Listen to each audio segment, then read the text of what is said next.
교회와 선교는 어떤 관계인가요?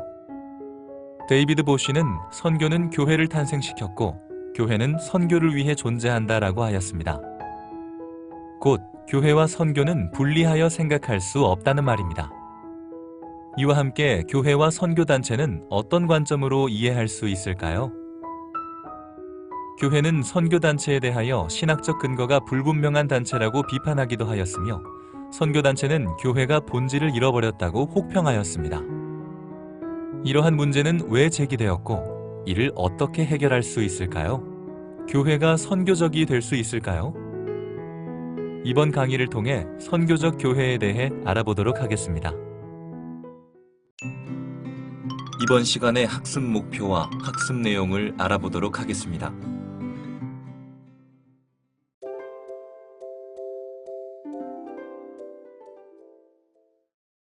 이제 우리는 교회와 선교의 관계에 대해서 함께 다루겠습니다. 요즘 그 선교적 교회론이 우리 선교학뿐만 아니라 신학 전체에 심지어는 상담학까지도 이 선교적 교회론이 중요한 담론으로 지금 부상해 있습니다. 자, 그러면 이 교회와 선교의 관계, 우리가 성경적 선교를 할 때 한번 다뤄봤습니다만 이 내용을 좀 더 깊이 한번 살펴보도록 하겠습니다. 그래서 선교적 교회를 향해서 우리가 어떤 인식을 가져야 할지, 그리고 우리가 교회는 과연 선교와 어떤 관련이 있는지 이것을 한번 이제 살펴보겠습니다. 교회와 선교의 관계를 이야기할 때 먼저 교회가 무엇인지를 살펴볼 필요가 있죠. 교회를 헬라어로 뭐라고 합니까? 에클레시아라고 합니다. 이 에클레시아라고 하는 말은 어디 from이라고 하는 뜻이죠. 이 from이라고 하는 이 전치사와 칼레오, called out, 어디로부터 부름을 받다, 아니면 여기에 있는 곳에서부터 다른 곳으로 부름을 받다, 이게 이제 칼레오라고 하는 단어입니다. 이 두 개의 단어가 합쳐진 것이 바로 이 에클레시아입니다. 자, 그러면 교회라고 하는 것은 이 세상으로부터 부름받았다, 그렇게 말씀을 드릴 수 있습니다. 이 세상으로부터 하나님에 의해서 부름을 받았다. 자, 그러면 부름을 받았는데 그냥 단순히 부름받았는가 하는 것이죠. 자, 그럼 부름받으면서 우리들의 여러 가지 달라지는 것이 있습니다. 그게 뭡니까? 하나님과의 관계가 새롭게 형성됩니다. 하나님은 어떤 분이세요? 이 세상 우주 만물을 창조하신 창조주이시고 우리들의 아버지이시죠. 자, 그런데 그 아버지와의 관계가 범죄로 말미암아 끊어졌습니다. 우리가 죄인이 됐고 또 우리들은 하나님의 자녀가 아니라 이 세상의 자녀, 그리고 이 세상 주관자들의 영향을 받고 있는 존재가 되었습니다. 자, 그런데 예수님을 믿으면서 우리는 하나님에 의해서 예수 그리스도를 통해 하나님과의 새로운 관계가 형성됐습니다. 우리의 정체성이 바뀐 거죠. 곧 이 세상에 속한 사람이 하나님께 속한 사람이 됩니다. 이 세상의 죄인이 이제 의인이 됩니다. 이 세상에 마귀 사탄의 영향을 받던, 그리고 그들에게 속해 있던 사람들이 이제는 하나님의 자녀가 됩니다. 자, 이런 정체성의 변화가 있습니다. 신분의 변화가 있습니다. 우리가 이 세상에 살고 있지만 우리는 하나님으로부터 부름을 받아 하나님께 속해 있는 사람이 됩니다. 자, 이것을 조지 피터스라고 하는 사람이 정리를 이렇게 했습니다. 무엇으로부터 무엇을 향해서 부름받았다. 곧 우리는 이렇게 부름받아 하나님과 새롭게 새로운 정체성을 이렇게 형성했죠. 어디를 향해서 부름받았습니까? 그렇죠. 하나님을 향하여 부름받았습니다. 하나님께 부름받았습니다. 하나님에 의해서 부름받은 공동체입니다. 자, 그래서 이런 부름받은 사람들, 교회 공동체는 특별한 사람들입니다. 정체성이, 이 세상에 살고 있지만 정체성이 다른 사람들이다, 그런 말씀입니다. 자, 그런데 이 사람들은 그냥 단순히 불러서 하나님의 자녀가 되고 하늘에 속한 사람이 되고 우리들의 정체성이 새로운 정체성을 가진 그런 사람, 아니면 생명을 지닌 사람, 뭐 이 정도 수준에서 멈추지 않는다는 겁니다. 이 사람들의 부르신 목적이 분명히 있다고 하는 겁니다. 그게 바로 특별한 목적이라고 하는 거죠. 자, 여기에 모인 모든 사람들은 어떻습니까? 함께 다 평등합니다. 하나님 앞에서. 하나님의 백성이고 하나님의 자녀이죠. 자, 그러면 우리 교회에 소속되어 있는 모든 사람들은 어떻습니까? 형제 자매가 됩니다. 그 형제 자매들은요, 하나님께서 주신 그들의 과업이 있습니다. 그들이 행해야 할 특별한 목적이 있다는 의미이죠. 그 특별한 과업을 수행하는 사람들입니다. 하나님과 특별한 관계를 가진 사람들, 계속 말씀을 드렸습니다. 자, 그러면 이 세상에 존재하지만 이 세상에 속해 있지 않는 사람들입니다. 그런데 이 세상에 하나님께서 존재하는 우리들을 부르셔서 하나님과 특별한 관계를 맺으셨는데, 그 하나님께서 우리를 하나님 나라로 바로 데려가지 않는 그 이유가 있겠죠. 그것은 어떤 특별한 목적이 있다고 하는 겁니다. 자, 이 말을 한마디로 이렇게 한 문장으로 쓰면 이렇습니다. 교회는 세상으로부터 하나님의 부르심을 입었고 또 특별한 사명을 부여받았습니다. 부르심을 받음과 동시에 정체성이 바뀌었죠. 그런데 그에게 특별한 사명이 부여됐습니다. 그래서 그 사명 때문에 이 세상을 향하여 다시금 보냄을 받는 공동체들이다. 이게 조지 피터스가 교회에 대해서 이제 정의한 바입니다. 자, 이 교회는 그럼 어떤 공동체입니까? 선교와의 관계는 어떨까요? 혹시 여러분들 데이빗 보시라고 하는 학자를 아실 겁니다. 트랜스포밍 미션, 변화하고 있는 선교라고 하는 이런 단어로 이제 번역이 되었는데요. 굉장히 좋은 책입니다. 자, 그런데 이 데이빗 보시는 사우스 아프리카에서 태어나서 이분이 유럽에 가서 공부를 하셨습니다. 이제 그러고 나서 이제 귀한 학문 활동을 하시다가 교통사고로 돌아가시게 됐는데, 이분이 남긴 업적 가운데의 하나가 바로 이 트랜스포밍 미션입니다. 이 트랜스포밍 미션은 그 처치 도그마틱, 이 칼바스의 처치 도그마틱이 굉장히 중요한 신학 그 서적 가운데의 하나이지 않습니까? 뭐 이게 100년에 한 번 나올까 말까 한 아주 중요한 책이라고 그럽니다. 자, 그런데 이 바로 트랜스포밍 미션이 거기에 버금가는 책으로 평가를 받고 있습니다. 자, 그런데 이 데이빗 보시는 뭐라고 얘기했냐면요. 교회와 선교와의 관계를, 교회는 선교에 의해서 탄생됐다. 그리고 이 선교는 교회를 위해서 존재한다. 그렇게 이야기를 했습니다.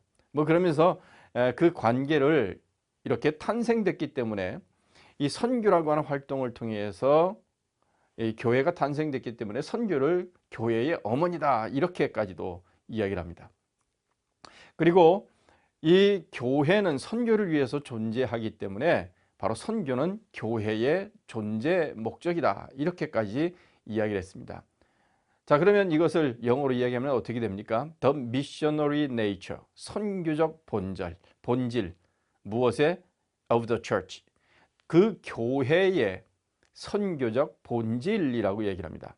자, 이것을 요즘 이제 새롭게 뭐 데릴 구더라든지 뭐 이런 분들이 이것을 미셔널 처치라고 이야기를 했습니다. 자, 앤더슨이라고 하는 분도 뭐 이와 이런 맥락에서 이렇게 얘기를 했습니다. 불꽃 없이 불이 없고 선교 없이 교회 없다. 그 불꽃이 활활 타오를 때 그 불이 존재하는 것처럼 불꽃이 없으면 불이 없는 것과 마찬가지로 선교가 없는 교회는 이 세상에 존재하지 않는다는 겁니다. 곧 존재의 의미가 없다는 거죠. 뉴비긴이라고 하는 분 알고 계시죠? 네슬리 뉴비긴, 굉장히 유명한 학자 가운데 한 분입니다. 영국의 학자이죠. 이분이 하신 말씀이 있습니다. 선교의 사명을 이룬 교회는 신약교회가 아니다. 선교는 교회의 표지 중 하나가 아니라 가장 중요한 표지이다. 요하네스 블라우라고 하는 분이 그리스도의 교회가 아니면 교회가 아니고 세상에 보냄을 받지 않는 교회는 교회가 아니다, 이렇게 이야기를 하면서 교회와 선교와의 관계가 어떠한지에 대한, 곧 교회가 이 세상에 존재하는 목적이 선교이고 선교는 교회의 존재 의미를 부여하는 아주 중요한 개념이라고 이렇게 설명을 하고 있는 것을 볼 수가 있습니다. 하워드 스나이더라고 하는 분도 마찬가지고요. 또 찰스 베냉겐이라고 하는 분이 이런 동일한 취지에서 그렇게 말씀을 하십니다. 근데 더 중요한 한 가지가 있는데요. 어떤 베델이라고 하는 분이 이런 풍자를 했습니다. 이 세상에 교회가 존재하는데 이 교회의 존재의 의미와 사명을 인명구조소라고 하는 이런 메타포를 가지고 얘기를 했습니다. 이 인명구조소의 존재 목적이 뭡니까? 사람이 어려움에 처했을 때 그 사람들을 구해내는 그런 목적을 가지고 있죠. 자, 그런데 이 인명구조소가 참 이 사명감이 투철한 인명구조대원들로 구성이 되어 있어서 아주 열심히 노력을 했습니다. 많은 사람들을 구해냈습니다. 자, 그런데 이 인명구조소를 통해서 구원받은 사람들이 굉장히 많았는데요. 이 구원받은 이 사람들이 인명구조소를 위해서 후원금을 모금을 하고 또 자기들이 또 어떤 친교 집단도 이렇게 만들고 해서 정기적인 이제 모임을 갖기도 했습니다. 그리고 그 인명구조소에 일하는 이 인명구조대원들을 고문으로 모시면서 그들을 극진히 대접했습니다. 그리고 이 후원금을 모아서 인명구조소의 설비도 잘 이제 현대식으로 바꾸어 줬고요. 그리고 그 인명구조소의 인력도 더 많이 이제 보강을 했습니다. 그래서 거기에 인명구조대원으로 일했던 그 오래된 분들은 이제 뒤에서 이제 매니지먼트 정도만 하고 거기에 이제 고용된 사람들이 인명구조 활동을 열심히 했습니다. 그리고 이제 거기에 정기적인 모임을 가지면서 이제 본인들이 얼마나 새롭게 인명구조소를 통해서 이렇게 구조받은 이후에 새로운 삶을 사는지에 대한 그런 이야기도 함께 나누면서 삶의 의미를 함께 이제 교류하고 하는 그런 미팅도 이제 정기적으로 갖게 됐습니다. 그런데 어느 날 그런 이제 중요한 모임을 하고 또 그 인명구조소에 여러 가지 운영이라든지 앞으로의 계획이라든지 더 큰 인명구조소 활동을 위한 그런 이제 계획들을 하고 있었었는데요. 마침 그때 SOS가 아주 다급하게 왔습니다. 커다란 배 한 척이 지금 이제 바다에서 침몰하고 있는데 거기 수많은 승객들이 지금 위험에 놓여 있다고 하는 겁니다. 그래서 거기에 이제 지금 애뉴얼 미팅은 계속 진행되고 있고 거기에 고용된 인명구조대원들이 가서 사람들을 구해오기 시작을 했습니다. 자, 그런데 그 인명구조가 계속 되는 순간, 되는 동안 그 인명구조소 다른 한편에서는 분리된 공간에서는 그 애뉴얼 미팅을 계속 진행을 하고 있는데 너무 소란스럽고 그러니까 좀 조용히 해달라고 그 인명구조하는 사람들에게 이제 부탁을 했고요. 그리고 우리의 이 애뉴얼 미팅에 대해서는 좀 방해받지 않도록 좀 주의했으면 좋겠다. 당신의 그 월급을 이렇게 받기 때문에 자기 임무에 좀 충실하라고 이렇게 얘기를 했습니다. 자, 이 인명 구조하는 것도 굉장히 중요하고 그 인명 구조소를 운영하고 또 앞으로의 계획을 세우는 일도 굉장히 중요하겠죠. 자, 그런데 지금 현재 상황은 어떻습니까? 사람을 구하는 게 너무나 중요합니다.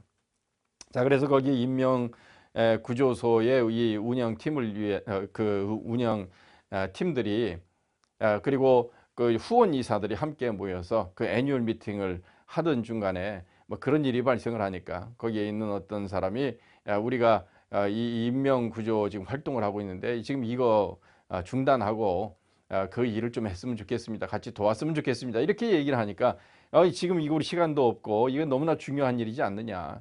우리가 이걸 결정하지 않으면 저 사람도 월급도 불가능하고 여기 인명 구조소도 운영이 어려워지니 이걸 우리는 이 일이 맡겨졌으므로 이걸 하자. 그렇게 이야기를 했다고 하는 이야기입니다. 자, 어떻습니까? 인명구조소가 존재하는 이유가 뭡니까? 사람을 구해야 하는 일이죠. 자, 그런데 그 사람 구하는 그 목적을 위해서 존재하는 인명구조소가 이제는 어떻게 됐습니까? 인명구조소 유지, 그리고 재정 확보, 그리고 그것을 위한 계획 쪽에 더 에너지를 쏟는 것을 볼 수 있습니다.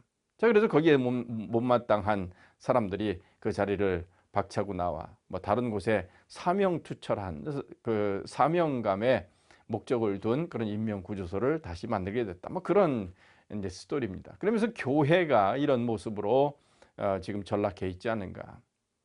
사명은 잊어버리고 그 부차적인 것에 너무 시간과 재정을 투입하면서 그 사명을 점점 잃어가고 있지 않는가, 뭐 그런 이야기입니다. 우리가 한번 그 곰곰이 생각해 볼 필요가 있습니다. 자, 그러면 교회가 이 세상에 존재하는 목적이 선교라고 이야기를 했는데 왜 이 교회가 선교적 사명을 상실하고 이 선교에 대한 그런 사명감이 투철하지 못할까요? 자, 그거는 인식적인 차원의 문제가 있습니다. 그게 무슨 말씀이냐면 선교를 교회 내에서 어떻게 생각하는가 하는 겁니다. 교회 공동체가 선교를 어떻게 생각하고 있는가 하는 겁니다. 여러분, 교회 그러면 교회가 하는 일이 여러 가지가 있죠. 그렇죠? 어떤 겁니까? 예배, 전도, 교육, 봉사, 친교, 선교, 뭐 이런 여러 가지가 있습니다. 예수님께서 아주 중요하게 여기신 사역들이고 그것을 교회 공동체에 위임을 해 주셔서 이 교회 공동체가 모이면서 이런 사역들을 합니다. 자, 그런데 이 가운데 이 선교라고 하는 것을 교회가 어떻게 생각하는가 하는 거죠. 그거는 이 교회가 선교를 어떻게 생각하는가 하는 것이 잘못될 경우, 이 선교를 존재의 목적으로 생각하지 않을 경우 이 선교를 부차적인 것으로 생각하고 점점 사명을 잃어가게 됩니다. 자, 그러면 이 교회의 구조를 어떻게 생각하는가? 여러 가지 이제 패턴들이 있는데요. 한 4가지 정도로 한번 말씀을 드리겠습니다. 첫 번째, 전통적 구조. 이렇게 뭐 피자처럼 하나 생각하는 겁니다. 자, 그럼 피자처럼 생각한다고 하는 것이 뭘까요? 자, 여러분, 이렇게 아주 맛있는 피자가 있는데 이 피자를 이제 그 동그랗게 생긴 이 커터기 있지 않습니까? 이걸로 이제 이렇게 자르고 뭐 그다음에 이제 한 조각씩 이렇게 자기 접시에 덜어서 이제 먹습니다. 아주 뭐 치즈가 이렇게 쭉 늘어나고 하는 거 굉장히 맛있지 않습니까? 자, 그런데 이 모양처럼 선교를 하나의 조각으로 생각하는 겁니다. 여러 개 교회가 하는 여러 가지 사역 가운데에 하나로 생각하는 겁니다. 뭐 시루떡 여러분들 아시죠? 이 시루떡의 한 조각처럼 생각하는 겁니다. 곧 교회가 하는 예배, 전도, 교육, 봉사, 친교 뭐 이렇게 여러 가지가 있습니다만 이 그 가운데의 선교를 여러 가지 조각 가운데의 하나라고 생각합니다. 자, 이럴 경우에 어떤 일이 벌어집니까? 선교는 여러 가지 해야 할 것 가운데에 한 가지 옵션으로 생각을 합니다. 자, 그러면 이 교회가 선교를 교회가 해야 하는 여러 가지 일 가운데의 하나라고 생각하면 어떤 일이 벌어질까요? 가장 뒤로 밀리게 되어 있습니다. 선교가 가장 뒤로 밀리게 되어 있습니다. 뭐 그것을 목회자를 대상으로 한번 조사를 해 보니까 이게 이제 확연히 드러났습니다. 뭐 예배에 대한 관심도 굉장히 높죠. 설교에 대한 관심도 굉장히 높습니다. 교육에 대한 것도 그렇습니다. 자, 그런데 맨 마지막에 이제 교회가 여유를 가질 때에 이제 선교를 한다고 그렇게 이제 생각을 하고 있습니다. 이런 이제 구조로 이 선교를 인식을 하게 되면 선교는 부차적인 것으로, 그래서 곧 본질로 생각하지 않는다, 사명으로 생각하지 않는다라는 그런 이제 결론에 이르게 됩니다. 자, 그러면 여기에서 그다음 어디로 가야 합니까? 이걸 고쳐야 합니다. 인식을 바꿔야 합니다. 그 인식이 뭔가요? 네, 수레바퀴 모델로 이제 가는 겁니다. 수레바퀴 어떻게 생겼습니까? 다 중요하죠. 그런데 거기에 가장 중요한 게 뭡니까? 가운데에 있는 축입니다. 이 선교를 가운데에다가 집어넣는 겁니다. 축으로. 그리고 그 선교와 다른 것들이 다 연결되도록 만드는 겁니다. 예배와 선교가 연결되게 하고 교육과 선교가 연결되게 하고 전도와 선교, 친교와 그리고 봉사와 선교가 연결되도록 하는 겁니다. 무슨 말씀이냐면 예배를 왜 드립니까? 하나님께. 그렇죠. 하나님으로부터 그 받은 그 은혜를 다른 사람들과 나누는 겁니다. 왜 배웁니까? 머리만 키우기 위해서 그런 게 아니죠. 우리들의 뭐 감동만 위해서 그런 게 아니죠. 그렇습니다. 배우면 가서 가르치는 겁니다. 전도는 어떤가요? 마찬가지죠. 친교도 마찬가지입니다. 열심히 함께 공동체 생활하고 서로 돕고 봉사하고 그렇게 하는 거죠. 자, 그런데 이렇게 해서 우리들의 역량을 기르게 되면 또 서로 간의 공동체성을 높이게 되면 어떻게 하나요? 밖에 나가서 선교하는 겁니다.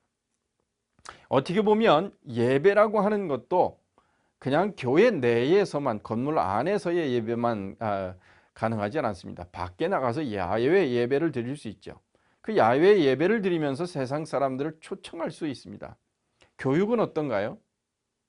교육도 교회 내에서만 가르치는 것이 아니라 다른 사람을 향하여 교육을 통해 가르치면서 선교할 수 있습니다. 그걸 선교교육이라고 합니다. 아니면 교육선교라고 합니다. 친교는 어떤가요? 마찬가지입니다. 다른 사람들을 모아놓고 그들을 섬기고 봉사하고 그들과 함께 그 가슴과 가슴을 터고 교류하면서 그들을 선교할 수 있습니다. 곧 이 세상의 것과 분리되어 있지 않은 것이 교회가 하는 일들입니다. 자, 그러면 이렇게 하는 것을 교회의 테두리 안으로 가로놓는 것은 잘못된 것이죠.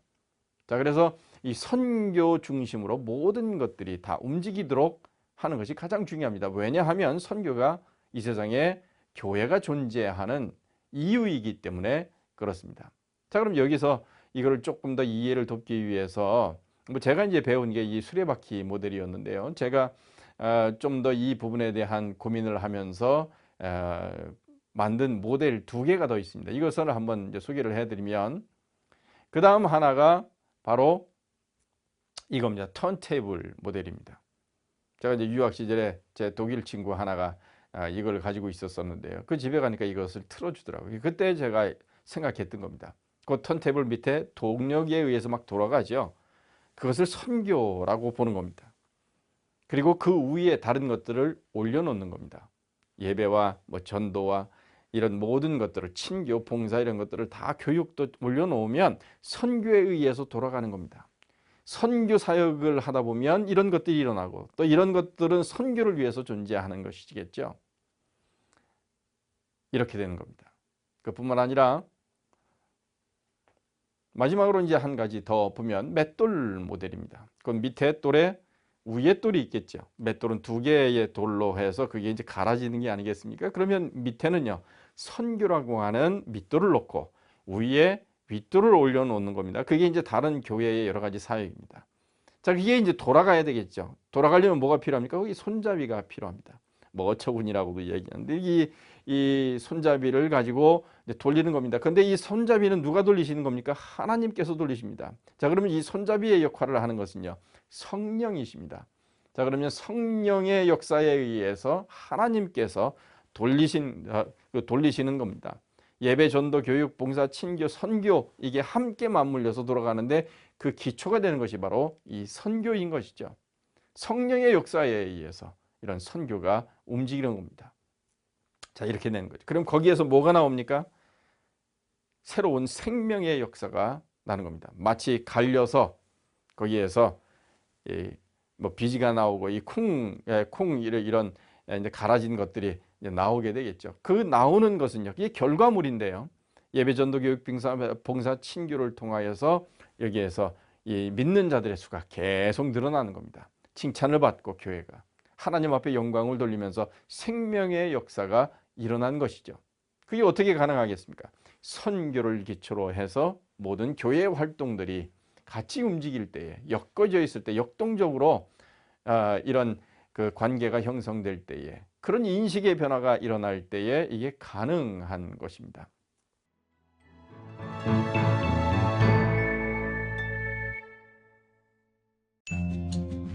이번 시간에 학습한 내용을 정리해 봅시다.